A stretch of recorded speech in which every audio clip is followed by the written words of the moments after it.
참으로 복되신 하나님의 약속된 말씀은 신약성경 가운데 요한복음 19장 17절에서 19절까지 말씀 보겠습니다. 찾으시고 화면을 보시면서 우리 한 목소리로 합독합니다. 그들이 예수를 맡음에 예수께서 자기의 십자가를 지시고 해골 히브리 말로 골고다이라 하는 곳에 나가시니 그들이 거기서 예수를 십자가에 못 박을새 다른 두 사람도 그와 함께 좌우편에 못 박으니 예수는 가운데 있더라. 빌라도가 패를 써서 십자가 위에 붙이니 나사렛 예수 유대인의 왕이라 기록되었더라. 아멘. 읽은 본문의 말씀을 가지고 예수님이 십자가를 지신 이유에 대해서 말씀을 드리고자 합니다. 왜 예수님이 십자가를 지셨는가? 먼저 이 땅에 살아가는데 세 가지 여유가 있어야 한다는 것이죠. 하루의 일과를 마쳤을 때, 1년을 마감했을 때, 노년을 맞이했을 때 어떤 여유가 있어야 하는지는 이제 맨 마지막에 말씀드리기로 하고, 요즘 이제 경제가 발전하면서 해외여행도 많이 다니고 비행기를 타는 일이 많아지고 있죠. 경비행기는 많은 사람이 타지 않는 불과 몇 사람만 타는 비행기에 4사람이 탑승을 했어요. 조종사와 국가의 고위 관료, 그리고 어느 조직의 보스와 또 그 보스를 따르는 행동대장이 함께 4사람이 탑승을 했는데 비행기가 이상 현상을 일으켜서 더 이상 운행할 수 없는데, 근데 낙하산만 3개가 있는데, 낙하산이 3개가 있어요. 그래서 조종사가 이야기합니다. 나는 내려가서 더 많은 사람을 또 살려야 하기 때문에 안전하게 먼저 탈출하겠다. 그래서 낙하산을 메고 먼저 내려갔죠. 그러자 정부 고위 관리가 그렇게 이야기합니다. 나는 국민을 위해서 더 열심을 내서 일해야 하기 때문에, 섬겨야 하기 때문에 내려가겠다. 그때 거기 있는 사람들은 차라리 국민을 위해서 섬긴다면 여기에서 그것을 양보하면 될 텐데 내려간다고 낙하산을 가방을 하나 들고 내려간 거예요. 그 나머지 2사람이 있었죠. 조직의 보스와 행동대장이 있는데 이제 보스가 결단할 시간이 됐어요.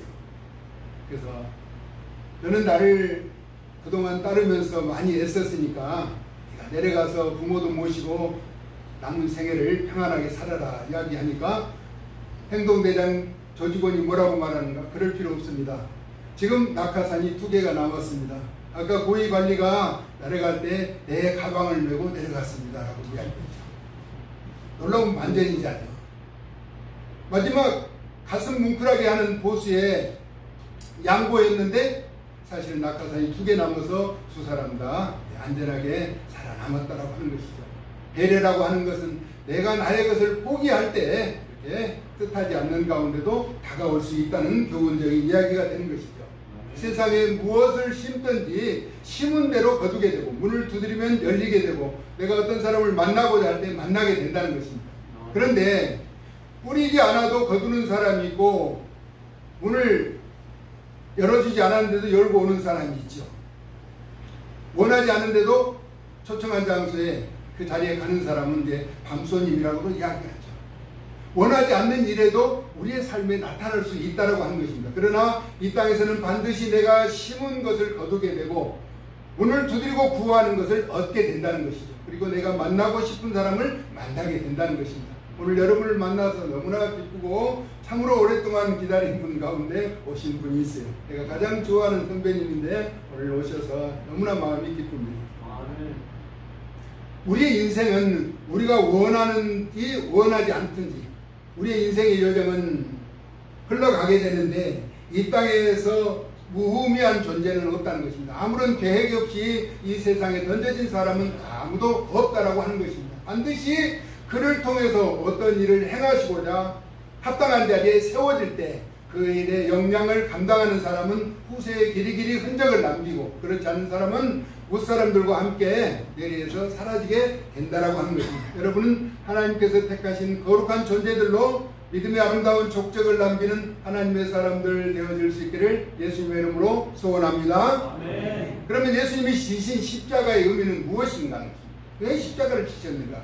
하나님의 공의를 만족시키기 위한 것입니다. 하나님은 아무런 죄가 없으신 분이기 때문에 죄를 가까이 할 수가 없어요. 성경은 죄의 삭은 사망이라고 말합니다. 이 세상에서는 한 번 죽는 것은 이미 정해진 이치에 누구나 죽어야 한다는 것입니다. 그런데 죽는 것은 그 죄의 삭 때문이라고 하는 것이죠. 수환이 돼서 세상을 마감하면은 우리는 예수 그리스도를 통해서 믿는 자는 우리의 모든 죄가 다 용서함을 받았기 때문에 하나님의 공의에 합당한 자의 삶을 살면 하나님 품으로 나갈 수가 있게 된다라고 하는 것입니다. 하나님의 공의에 만족시키기 위해서는 우리는 죄라고 하는 문제를 해결해야 한다는 것입니다. 고백하고 나아간다면 예수님이 지신 십자가를 통해서 우리의 모든 죄는 용서함을 받게 되는 것입니다. 두 번째, 하나님은 사랑을 나타내기 위해서 예수님이 십자가를 지신 것입니다. 하나님은 단순히 죄를 벌하신 분만 아니라 그 사랑으로 구원하시기를 기뻐하시는 사람이라는 것입니다. 요한복음 3장 16절에는 아주 유명한 말씀이 있습니다. 하나님이 세상을 이처럼 사랑하사 독생자를 주셨으니 라는 말입니다. 이는 그를 믿는 자마다 멸망하지 않고 영생을 얻게 하려 하십니다. 그래서 어떤 삶에 있든지 예수님을 구주로 믿는 사람은 영원한 생명을 얻게 된다라고 하는 것입니다. 모세가 광야에서 뱀을 든 것 같이 예수님 인자도 들려야 한다라고 하는 것은 십자가를 지시고 또 십자가의 구원을 통해서 우리에게 영생의 기쁨을 주시기 위한 것이라는 것입니다. 그래서 십자가는 인간을 향한 하나님의 사랑이 가장 분명하게 나타난 것이죠. 사람들은 자기가 사랑한다라고 이야기하지만은 사랑에 어떤 절체가 없는데 우리 하나님은 우리를 사랑하셔서 독생자이신 예수를 이 땅에 십자가의 제물로 허락해 주셨다. 그것이 하나님의 사랑의 확증이라고 하는 것입니다. 세 번째, 예수님이 십자가를 지신 이유는 무엇인가 하니까 하나님과 사이에 막힌 담을 허시기 위한 죄악의 담에 가로막혀 있는 것을 예수님이 그 십자가로 그 담을 헐으셨기 때문에 우리는 예수님 하나님 앞에 담대히 나아갈 수가 있는 것입니다. 죄를 짓는 우리의 모습으로는 전능하시고 거룩하신 영광의 하나님 앞에 설 수가 없어요. 근데 예수님이 십자가를 지심으로 그 막힌 담을 헐어버리셨기 때문에 우리는 그 앞에 나아갈 수 있게 된다라고 하는 것입니다. 예수님의 피를 힘입어 성소에 들어갈 담력을 얻게 되는 것이라고 히브리서 기자는 우리에게 말한 것. 네 번째는 새 생명과 영원한 구원을 주시기 위해서 예수님이 죽으시고 부활하심으로 말미암아서 죄와 사망을 이기신 것입니다. 만약에요 예수님이 십자가를 지시고 죽음으로 세상을 끝났다면 우리에게는 소망이 없어요. 기대할 바가 없다는 것입니다. 그런데 우리 예수님은 죽은 자 가운데서 3일 만에 다시 살아나셨어요. 죽음의 권세를 철폐하시고 부활하신 주님이 다시 오심하고 약속하신 그분이 우리의 구세주라고 하는 것입니다. 그렇기 때문에 우리에게는 구원의 은총을 베풀어 주신 거예요. 영원한 생명을 얻게 된다라고 하는 것입니다.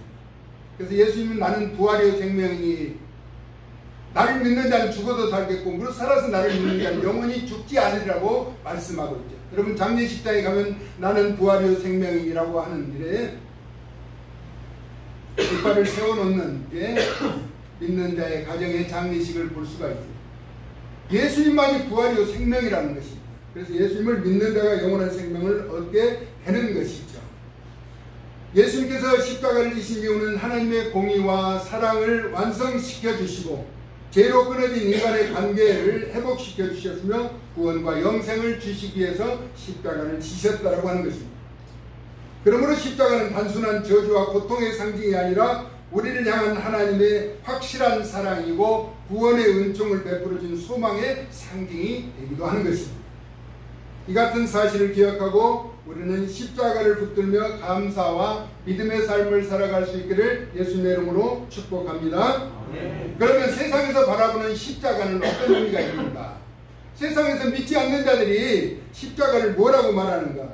고린도전서 1장 18절에 십자가의 도가 멸망하는 자들에게 미련한 것이라고 말합니다. 십자가의 길을 택하는 자들은 참으로 불쌍하다는 것입니다. 미련하다는 것입니다. 그러나 구원을 얻은 우리에게는 하나님의 능력이 된다라고 말씀하고 있습니다. 그래서 만약에 세상이 바라보는 십자가처럼 불쌍한 사람이라면 교회 다니는 사람처럼 불쌍한 사람이 없어요.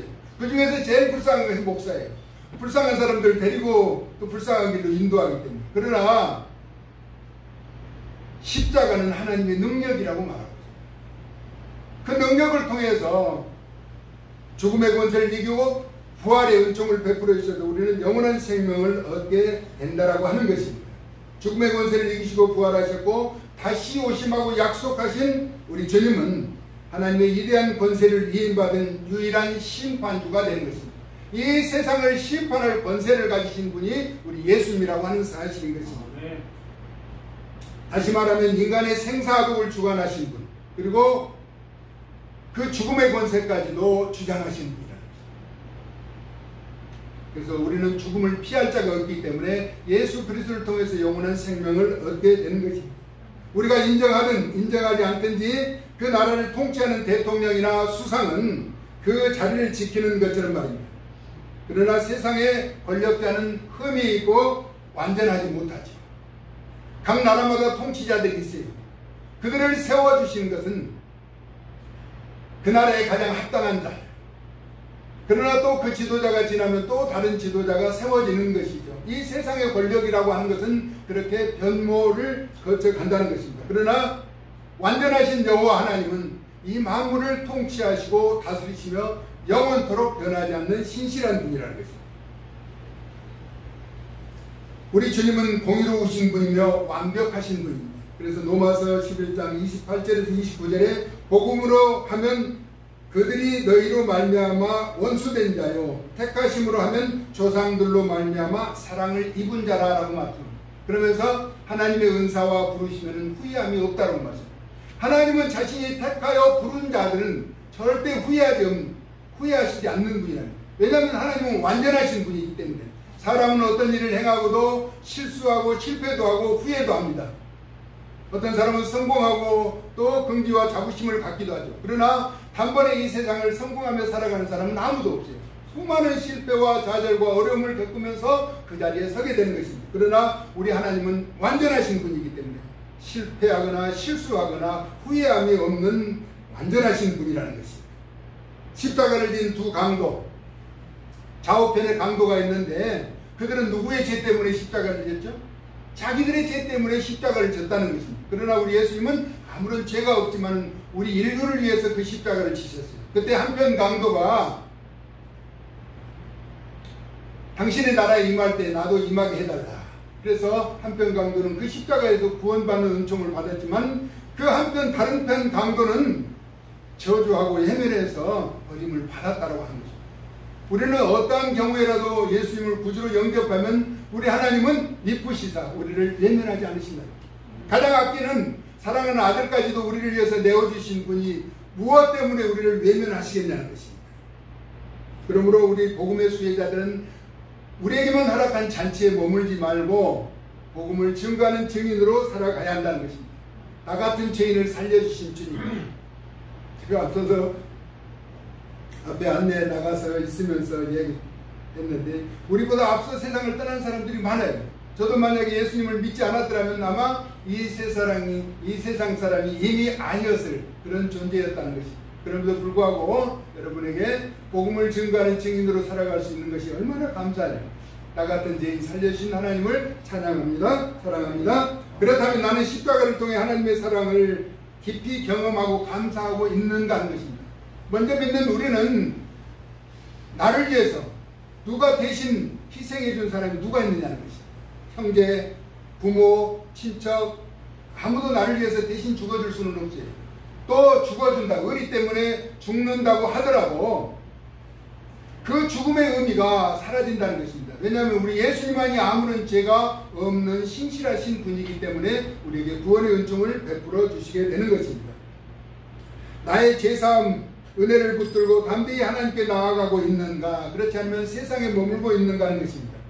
나는 십자가의 은혜에 합당한 삶을 살아가고 있는가, 나는 유익을 위해서 살아가고 있는가 스스로 자문해 볼 필요가 있다는 것입니다. 죄의 문제를 해결해 주신 우리 예수님의 십자가를 바라보면서 늘 옳고 바르고 의로운 길로 나아가는 존귀한 하나님의 사람들 되어질 수 있기를 예수님의 이름으로 축복합니다. 제가 서두에 인생의 여정에 세 가지 여유로움이 있어야 한다고 말씀드렸습니다. 인생의 여유로움은 하루에는 저녁이라고 합니다.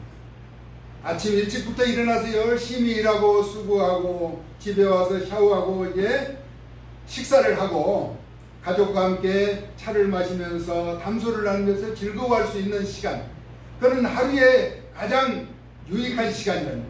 그 저녁의 시간까지도 여유로움을 갖지 못한다는, 그 사람은 행복한 사람이라고 이야기할 수 없는 것이죠. 그러면 1년의 가장 여유로움은 언제인가? 겨울이라고 말합니다. 꽃피는 춘삼월이 지나고 올해같이 무더운 폭염의 때를 지나고, 그렇죠? 풍요로운 결실의 계절 가을을 만나서 풍성한 거둠이 있고 나서 눈부라치는 엄동설 안에 손호호 불면서 어떤 일을 하러 나가지 않고 따뜻한 방에 앉아서 맛있는 음식을 먹으면서 겨울을 지낼 수 있다는 것은 얼마나 여유롭나. 인생의 1년은 이런 겨울과 같은 여유로움이 있어야 한다는 것입니다. 그리고 이 땅에서 평생을 사는 동안, 그렇죠? 남의 눈치도 보고 여러 가지 삶의 경쟁 속에서 시달며 살았잖아요. 근데 노년에 여유로움이 있어야 한다는 것입니다. 우리나라는 65세부터 노인이라고 하는데 사실 65세는 아니고 70세, 75세부터는 이제 노인이라고 볼 수가 있어요. 75세 이상 됐을 때 삶의 터전으로 일하러 나가지 않고 평안한 여생을 보낼 수 있다면 얼마나 감사하냐는 것이죠.